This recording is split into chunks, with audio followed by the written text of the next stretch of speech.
What is going on, FA Nation? My name is Justin Fenserman, along with Howard Bender, my little Derek Turnbow, and this is another episode of Fantasy Alarm Sports Talk here on fantasyalarm.com. Howard, what's going on, man? It's football season, man. Why are you giving me Derek Turnbow? You saying my nose is too big, my hair is too long? You saying I can't find the strike zone? He was an all-star. You're an all-star, Howard. He was an all-star for like 5 minutes.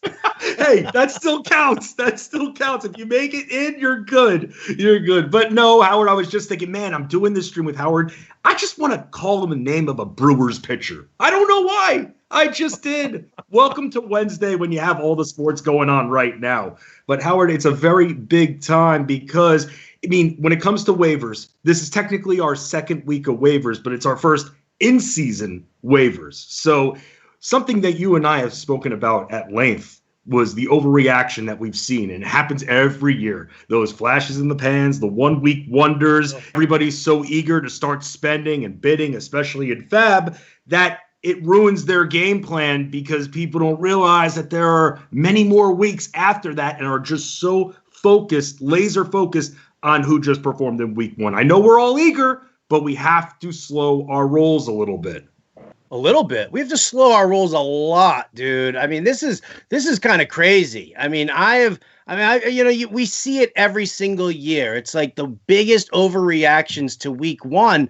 I mean, it's maddening. You know, it's like Dallas Goedert got more targets than Zach Ertz. Oh, Dallas Goedert, he's the new number one tight end in Philadelphia. Oh, I'm dropping Ertz immediately. Oh, dude, it is unbelievable. And yeah, and people are sitting there and they're like, what was the one I heard? Oh, so Marlon Mack goes down and people are hitting me up talking trades and they're like, should I give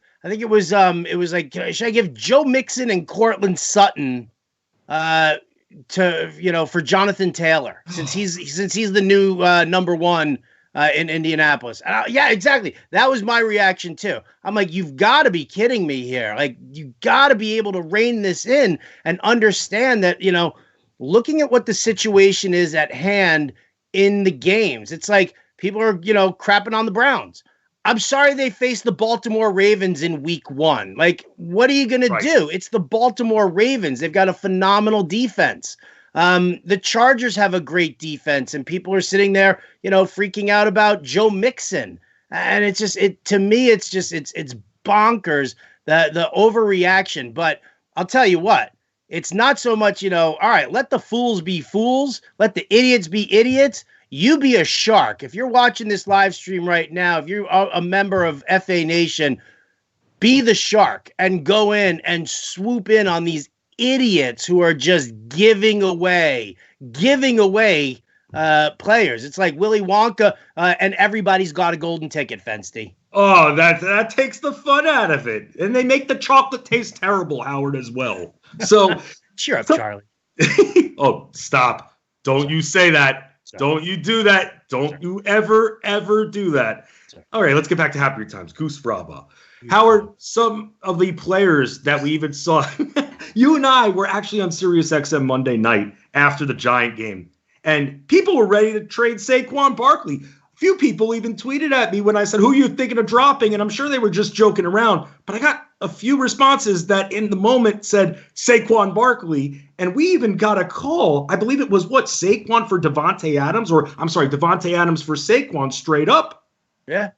Just that's how you have to take advantage at this point. Sunday nights, Mondays, by the time you hit Wednesdays, that emotional factor of trades, they're over. They're on to the next week. Maybe they picked somebody up. And this is why you're watching us, so that you don't have to fall into that trap of making that desperation trade. Maybe you go ahead and pick someone up. Now, not spending your entire budget, but Howard and I will talk about some of those players. And Howard, when it comes to players, I mean, I guess the big thing is who not to drop at this point, especially after week one, brutal performers. I keep getting responses, Mark Ingram, and I'm just like, stop it. You drafted him in the 4th round. J.K. Dobbins looked nice, but please, I'm begging you, I'm praying to God, do not drop this man. It's unbelievable. It really is. I was on the show with Jim Bowden yesterday, and I was like, all right, let's talk about who we don't drop. because you kind of have to blanket statement it. Obviously, every league is different. I'm in one league where we only have a 3-man bench, and so it's like, all right, well, you have to kind of make interesting maneuvers, and there are certain cuts you have to make. But here we go on my do not drop list. Aside from like rookie wide receivers like Brian Edwards or Michael Pittman, if you can afford to hold on to him, hold on to him. Any running back with a clear path to touches. Any running back with a clear path, all right? Montgomery, Jordan Howard, Antonio Gibson, Cam Akers. Everybody's wanting, Cam Akers, people were like, oh my God, I can't wait to get this guy, a 3rd-round pick. The running back position's trash. He'll win that job. Malcolm Brown ends up with 2 touchdowns.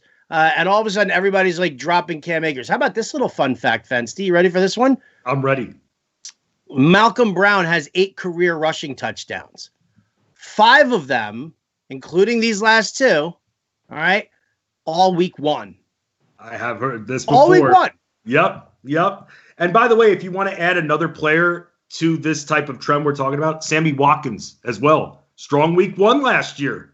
Not saying that he's not going to still be able to produce, but again, this is why I'm out on Watkins, dude. Yes. Come on. I'm not. I didn't put in one claim. I'm in 12 leagues. I didn't put in one claim on him, and he was available in a decent amount. I'm not getting fooled by that, and that's why we're saying do not overpay. Now, Malcolm Brown, I'm in a league with you, Howard, our SiriusXM host league, and I'm in a desperation spot, I feel like, right now. I didn't like my running back core after the draft. I lost Marlon Mack, so I had $1,000 budget, and I said, I'm not going to put $150, $200. I'm going to be like, look, I'm going to put in what I think is a good enough bid that maybe he helps me out for a few weeks. That's how I'm determining the bid. Out of $1,000, I got him for $64, and I felt that was a very fair bid, considering my running backs are, after McCaffrey, Devin Singletary and Chase Edmonds. Oh, is that the league that I took Cam Akers from you? Yes, it was, actually. Boy, that worked out well. Yes.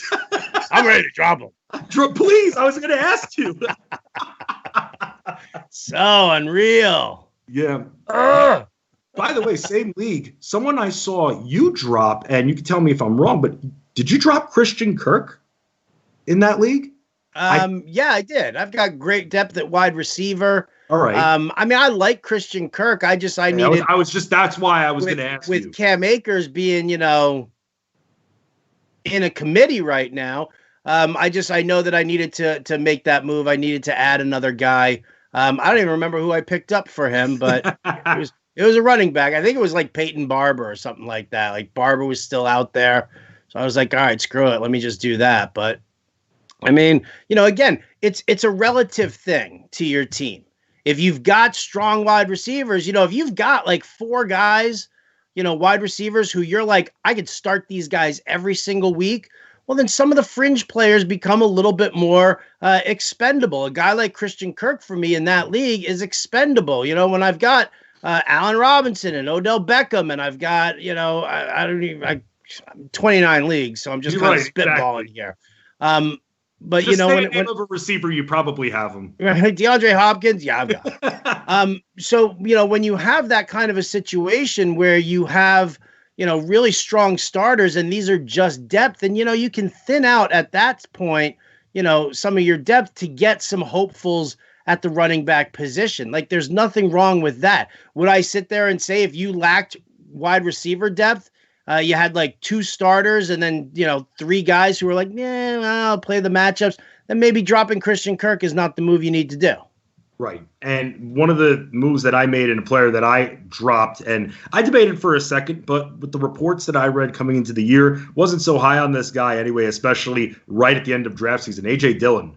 That was someone who, unlike some of the other running backs that I have that didn't really perform, that was someone that I felt okay with dropping, and I dropped him in the 3 leagues I had him.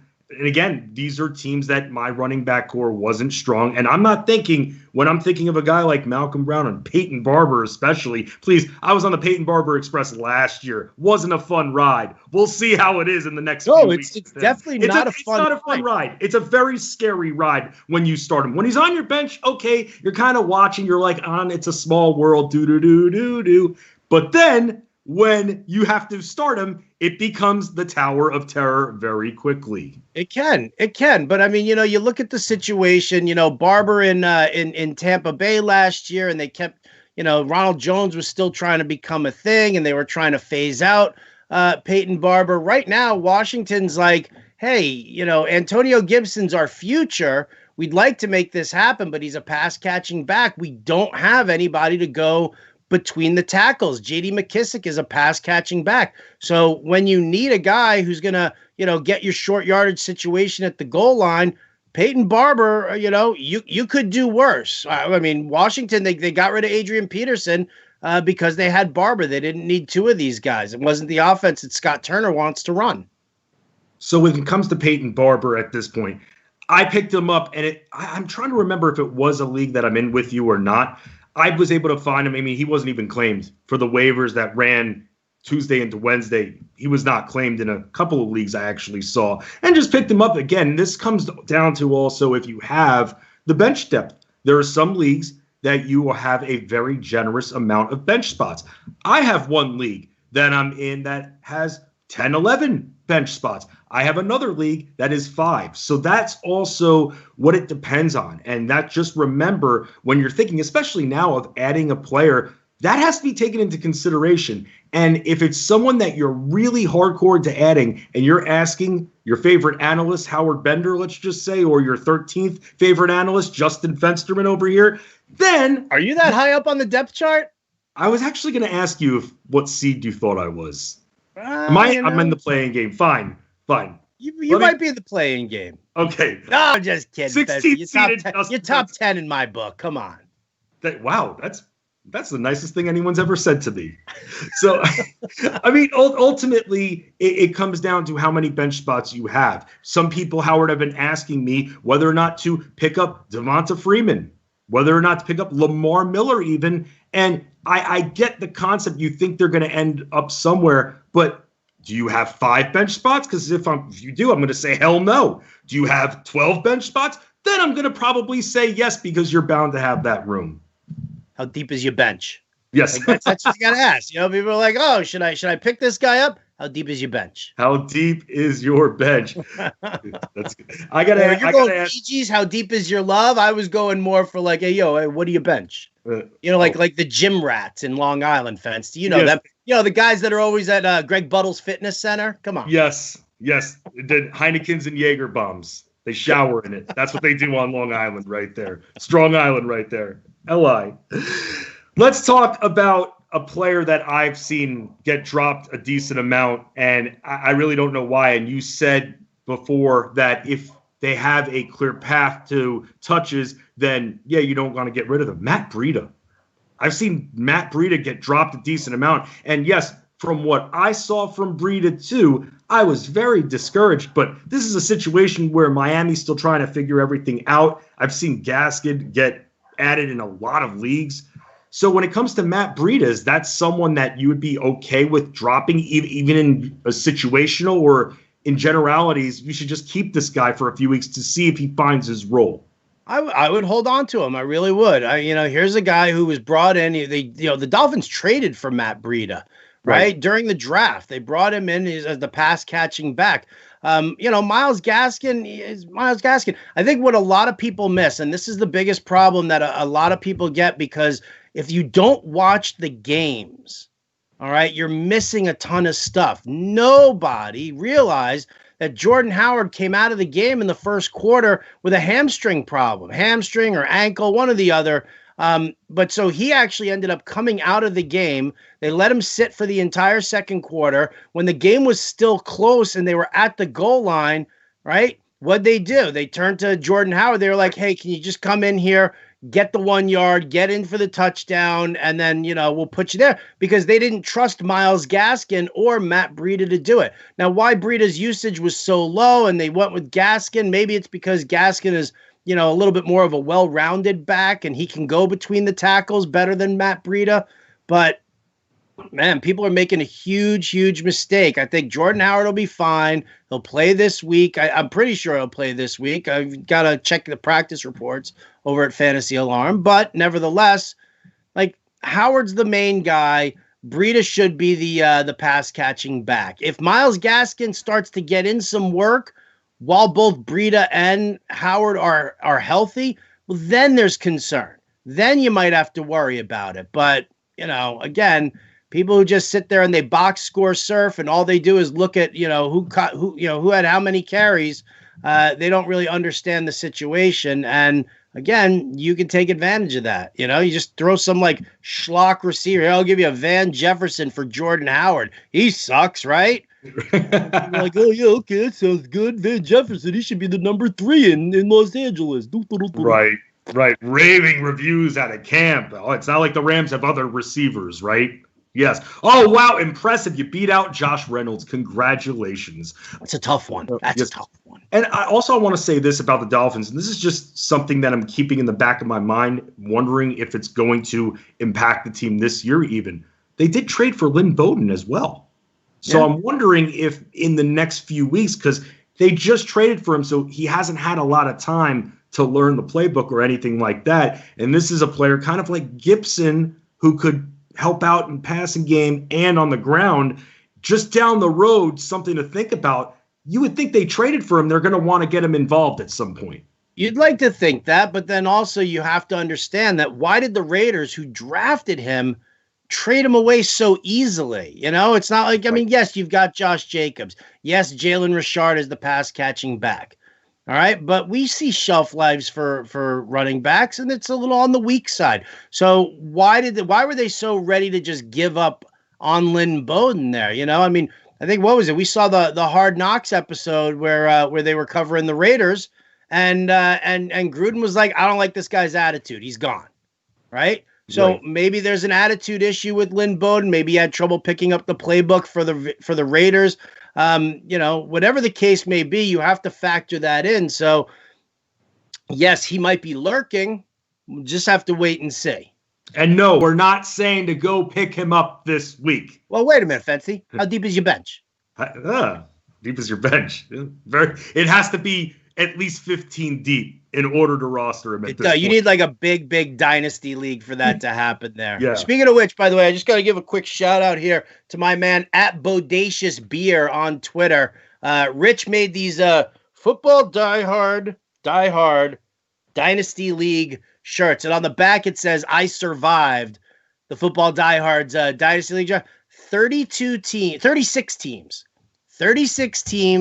like 9 different divisions. It was the craziest, longest, slow draft that you'll ever be in.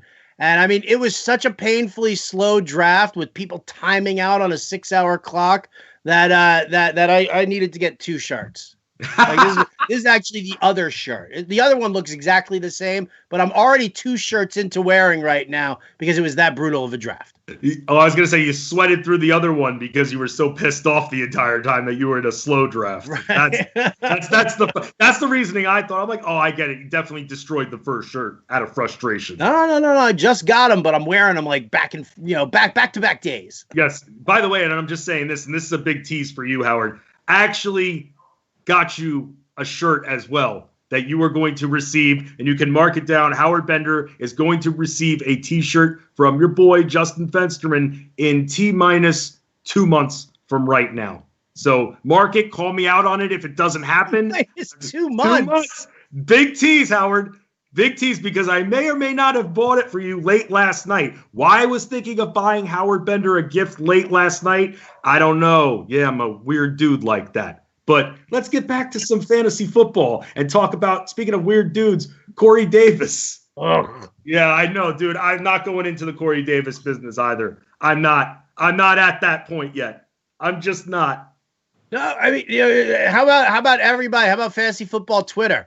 Oh, he's this year's Devontae Parker. Blah, blah, blah, blah, blah. I don't know what's worse, Howard. The quick poll I'm going to give you. What's worse, that or the victory laps that we've seen all over Twitter? Oh. It's very close. Both frustrate me just as much. Yeah. You can't do the week 1 victory lap. That's brutal. I disagree respectfully. I disagree. You can do the week 1 victory lap, but if week 2 your players suck, I expect to see loser laps. Oh, but they don't do that. They don't do that. They won't, but I'm just saying that's my rule. You think want victory laps. I want loser laps. You think after week 2, you think after Thursday night, if Baker Mayfield throws for 300 yards and 3 touchdowns, you think Jen Piacenti's going to show up on Fantasy Alarm Sports Talk and be like, I was wrong about Baker. No, man. She's going to be like, she's going to be like, yeah, whatever. It's just one game. It's just one game. Right? You hear me, Piacenti, don't you? Ooh, don't you? Right? Get a Q-tip, clean the entourage out of your ear. I'm just saying, do all the victory laps you want, but I better see some loser laps. That's what I'm saying. Loser laps. Zero accountability. Zero. Give us the loser lap. It's okay to be wrong. It is. We promise you. It happens in this world. It's just unbelievable. I want loser laps, so maybe we'll see one. A couple more players that I've seen get dropped in a lot of leagues. I was checking out some charts of different sites that hold leagues, and on ESPN, one of the most dropped players, Chris Thompson. And this is a player where if you drafted him in the 11th, 12th round, it's still an impact pick in that zone. It's right at the end. Once you hit that 14th round, then yeah, you do your dart throws. You still have kind of a strategy as you're securing your depth, especially at running back. Chris Thompson, I think a lot of people thought that him reuniting with Jay Gruden would lead to great things and a lot of passes out of the backfield.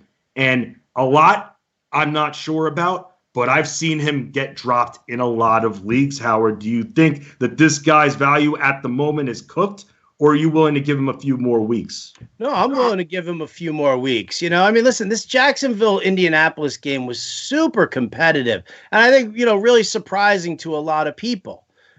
James Robinson, he got his touches and looked pretty good.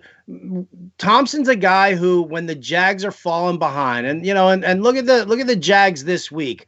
As great as a game that they played against the Colts, they're still a 9-point underdog to Tennessee, who barely got by a Denver team that's can be a little putrid at times. Right. So to see that spread, you have to understand that Jacksonville played beautifully in week 1. I'm not going to take anything away from them, but when they're playing from behind, there's a good chance that Chris Thompson gets that, more of that work. Now, if you're sitting there and you're on your waiver wire, it's like you've got a running back limitation, or you don't have anybody else that you really want to drop, and you're going all in on like Nyheim Hines.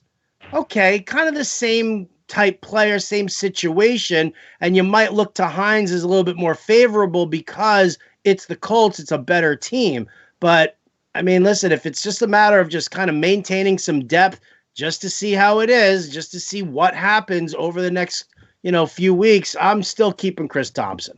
Yeah, I have one share, and I did not drop him again. And it's something that I'm trying to change about myself, and I've done a better job in the last few years not putting the running back position on too high of a pedestal, that I avoid dropping any of my depth because I'm so afraid I won't be able to make up for it.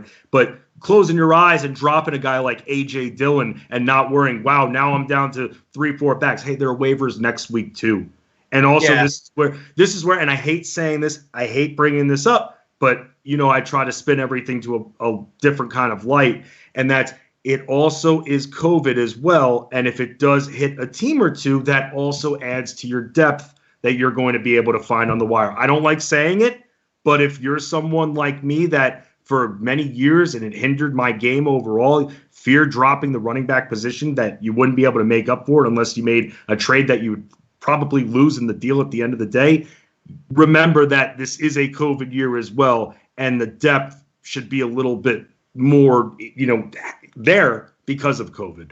Yeah, I mean, listen, very comforting that we haven't heard anything right now. I don't know how much testing they've done following the games, but that there's going to be testing throughout the week, and we'll see. I mean, it'll be very interesting because obviously tomorrow morning, Thursday morning, the Browns and the Bengals, they're going to be tested, and we'll see what happens, with them, because then you have to do all the contact tracing and see, who traveled with who and how that goes. It's not a question of, it's not living in fear, and it's not elevating the what if scenario.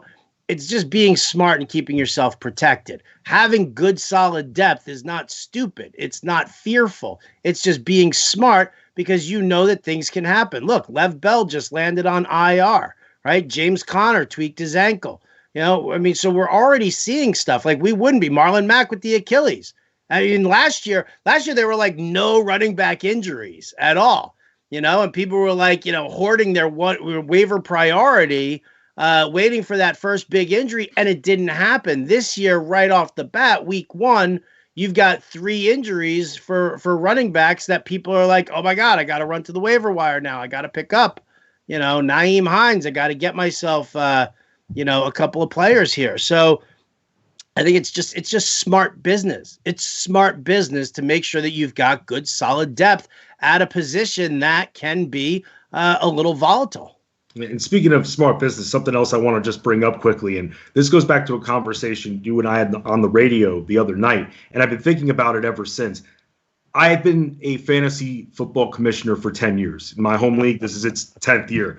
Oh, and no. What are they doing to you now, Fensty? No, I asked you about waivers Tuesday versus Wednesday.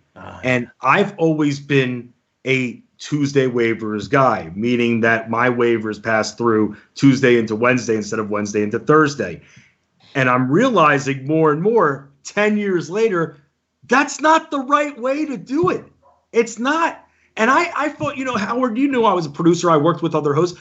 I fought with other hosts mainly because their waiver coverage would be on Wednesday. And I'd be like, I'm in a bunch of leagues that it passes through Tuesday, so we need it for the Tuesday waivers. I've come to realize over the last 2 days, and especially after our conversation, that next year I'm going to really push that waivers, and in many leagues as I'm in, passes through Wednesday. I need that extra day for news, even though in my head, Tuesday, waivers happen. I have a couple of days to game plan and organize. I'd rather have that full 24 hours of the news cycle than have to play the guessing game for 2 days. Yeah, absolutely. I mean, listen, we're all looking for updates on James Conner, and the question is how much do I bid? Excuse me, how much do I bid on Benny Snell?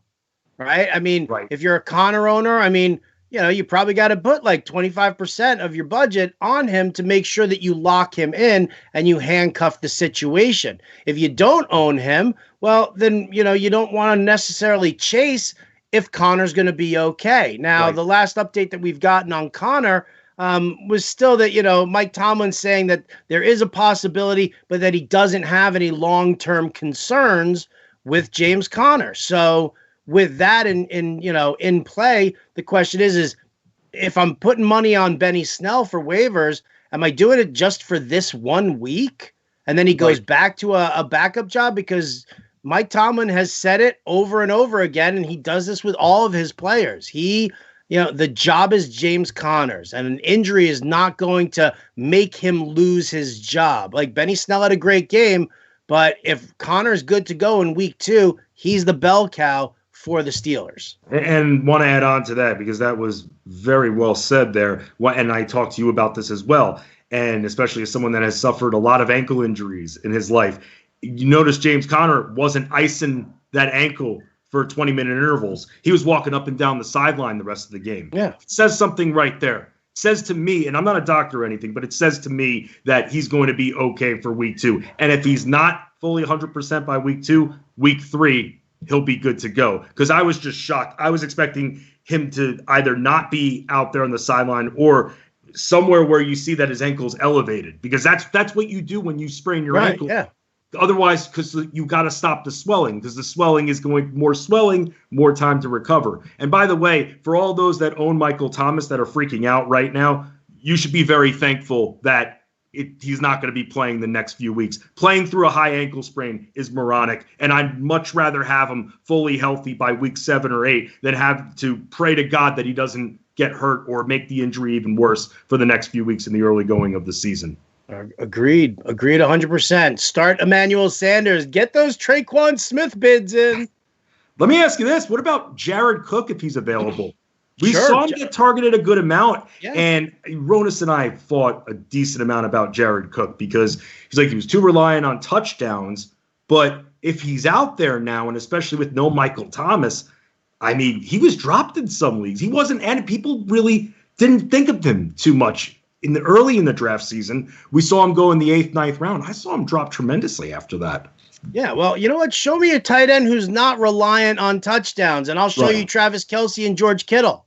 And that's it. That's it. Like, everybody else is reliant on touchdowns. Tight ends are not, usually big yardage grabbers. They're guys who get, 30, 40 yards, on a handful of catches, and hopefully they get into the end zone. I think Jared Cook is a very smart pickup.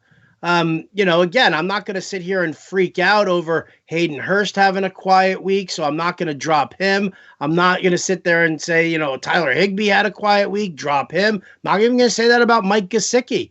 But, if you're sitting there and you're looking for some tight end help and you waited on the position, I mean, I would definitely look at Jared Cook. I mean, I'd be surprised if he's not owned in a savvy, 12-team league, but stranger things have happened. You want to hear something that's interesting? 2 of my leagues, Rob Gronkowski got dropped.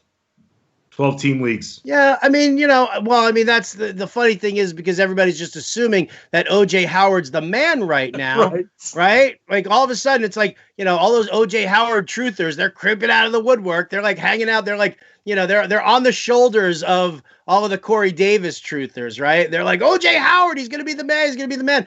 Like, did he have that great game because Mike Evans wasn't a factor?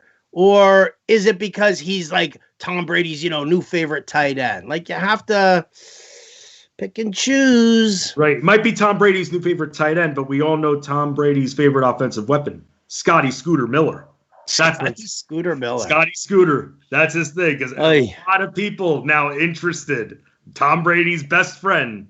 So. Right. It's so funny, man. It really is because, like, how do you not factor that in? It's like going all in on Jonathan Taylor without understanding the fact that, the Colts brought in Lamar Miller to check it out. Like, I mean, they're obviously not 100% sold on Jonathan Taylor being their lead running back this year. They want him with a complement there. I mean, I'm sure that, Devonta Freeman's pricing his way out. He's probably holding out until COVID slaps a team in the face. And then he's like, oh, hey, now you got to pay me my $6 million, whatever the case may be. But I mean, you have to read, it's more than just reading tea leaves. It's understanding teams and situations, learning the system. There's no way that, we would have seen many more targets going Mike Evans' way if he was healthy. And so then it's like Evans and Godwin. And then what do you see after that?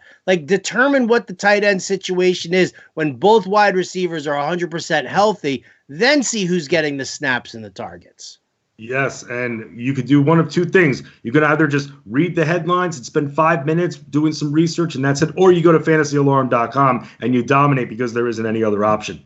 No, it's very close. Trust me. I like a good headline, Howard. I love a good popcorn headline, but I'm going to go to fantasyalarm.com and I'm going to read all the content and win. And that's how it goes. You can catch Howard Bender and Jim Bowden on SiriusXM, Fantasy Sports Radio, Fantasy Alarm, 6 to 8 p.m. Eastern. Yours truly, Adam Ronis, 1 to 3 a.m. Eastern on Alarm After Hours on that same channel. Taking over. That's what we do. That's what you're going to do in your league. Don't overreact, Goose Fraba. Goose Fraba, but you know what? Goose Fraba to Adam Ronis. Guys, go check out today's episode of Ante Up, right? The podcast link is on fantasyalarm.com.